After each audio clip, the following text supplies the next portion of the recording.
വെഞ്ഞാറമൂട് കൂട്ടക്കൊലക്കേസിലെ പ്രതി അഫാനെ പിതൃ സഹോദരൻ ലത്തീഫിന്റെ വീട്ടിലെത്തിച്ച് തെളിവെടുത്തു. ലത്തീഫിനെയും ഭാര്യ സജിത ബീവിയെയും കൊലപ്പെടുത്തിയ രീതി അഫാൻ പോലീസിനോട് വിവരിച്ചു.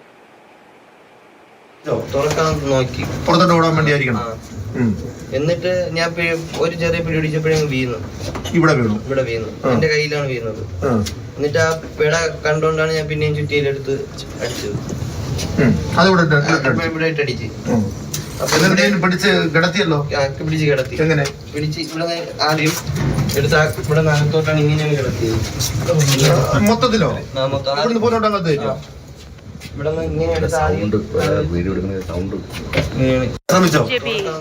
Jibin, good morning.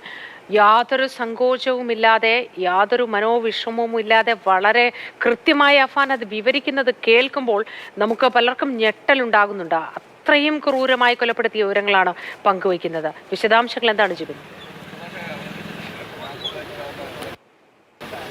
മൂത്തി, മനുഷ്യ മനസാക്ഷിയെ മരവിപ്പിക്കുന്ന തരത്തിലുള്ള വാക്കുകളാണ് അഫാൻ അവിടെ പോലീസിനോട് വിവരിച്ചത്. കാരണം എങ്ങനെയാണ് ഈ രണ്ട് കൊലപാതകങ്ങളും നടത്തിയത് എന്നുള്ള കാര്യമാണ് അഫാൻ ആ വീഡിയോയിൽ കൂടി പോലീസിനടുത്ത് വിശദീകരിക്കുന്നത് നമ്മൾ കേട്ടത്.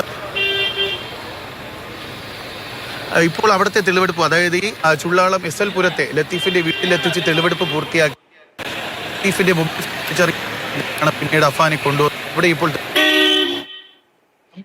വീടിന്റെ താക്കോലും കാറിന്റെ താക്കോലും ഒക്കെ കണ്ടെടുത്തിരിക്കുന്നു. ഇനി ഇവിടെ നിന്ന് അഫാനെ കൊണ്ടുപോകാൻ പോകുന്നത് അഫാന്റെ പേരുമലയിലുള്ള വീട്ടിലേക്കാണെന്നാണ് ഇപ്പോൾ ലഭിക്കുന്ന വിവരം. അങ്ങോട്ടേക്ക് പോലീസ് സംഘം ഇപ്പോൾ അഫാനുമായി തിരിച്ചിരിക്കുകയാണ്. പറയൂ.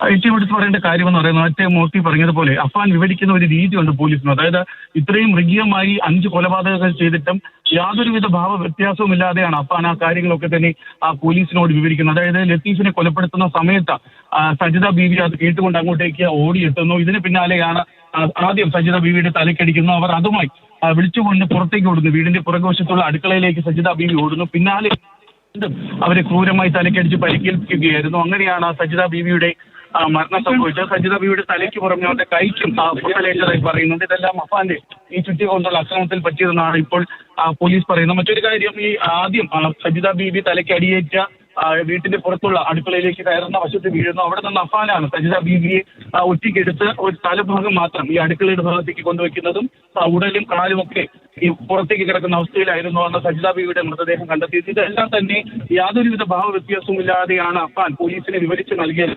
മറ്റൊരു കാര്യം, ഈ അഫാൻ ഈ വീട്ടിൽ പൂർണ്ണ സ്വാതന്ത്ര്യം ഉണ്ടായിരുന്നു എന്ന് അഫാൻ തന്നെ പോലീസിനോട് പറയുന്നുണ്ട്. കാരണം വഴികളുമെല്ലാം അഫാന് വ്യക്തമായിരുന്നു.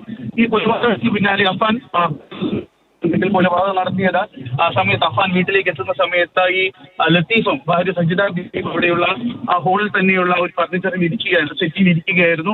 അഫാൻ എത്തി സംസാരമാകുന്ന സമയത്ത് സജിത ബീവി അടുക്കളയിലേക്ക് പോയി. ആ സമയത്താണ് അഫാൻ കയ്യിൽ കരുതിയിരുന്ന ആയുധം ഉപയോഗിച്ചുകൊണ്ട് ലത്തീഫിനെ ആക്രമിക്കുന്നത്. ലത്തീഫ് മരിച്ച ദൃശ്യങ്ങൾ അന്ന് മാതൃഭൂമി ന്യൂസ് പുറത്തുവിട്ടത് അതിൽ തന്നെ വ്യക്തമാകും. ആ സെറ്റിയിൽ ഇരിക്കുന്ന നിലയിലായിരുന്നു മൃതദേഹം. ഇതിനുശേഷമാണ് ഈ ശബ്ദം കേട്ടുകൊണ്ട് അടുക്കളയിലായിരുന്നു സജിത ബീവി ഇങ്ങോട്ടേക്ക് ഓടിയെത്തിയത്. ആ സമയത്താണ് അവരെയും ആക്രമിക്കുന്നത്. ഈ സമയത്തെല്ലാം തന്നെ ഈ ലത്തീഫിന്റെ മൊബൈൽ ഫോണിൽ ആരും വിളിക്കുന്നുണ്ടായിരുന്നു. ഇത് അഫാന് ശല്യമായി മാറി. കാരണം അദ്ദേഹത്തെ വിളിച്ചിട്ട് കിട്ടാതെ വരുമ്പോൾ അവർ ഈ വീട്ടിലേക്ക് ലത്തീഫിനെ തേടി എത്തുമോ എന്നുള്ള ഒരു സംശയം അഫാൻ ഉണ്ടായിരുന്നു. അതുകൊണ്ടാണ് അവിടെ നിന്ന് അഫാൻ ഈ ലത്തീഫിന്റെ പുതിയ ഐഫോണും കൂടി കൈവശപ്പെടുത്തിക്കൊണ്ട് പുറത്തേക്ക് പോയത്. പോകുന്ന വഴിക്ക് തന്നെ വീട്ടിൽ നിന്ന് ഏകദേശം ഒരു 200 മീറ്റർ മാറി ഒരു കുഴിയിലേക്കാണ് അഫാൻ ആ ഫോണും വീട്ടിലെ താക്കോലും. ഏതായാലും അഫാനുമായി തെളിവെടുപ്പ് നടക്കുകയാണ്. അവിടെ ലത്തീഫിന്റെ വീട്ടിൽ നിന്ന് ഇനി അടുത്ത തെളിവെടുപ്പിനായി കൊണ്ടുപോവുകയാണ്.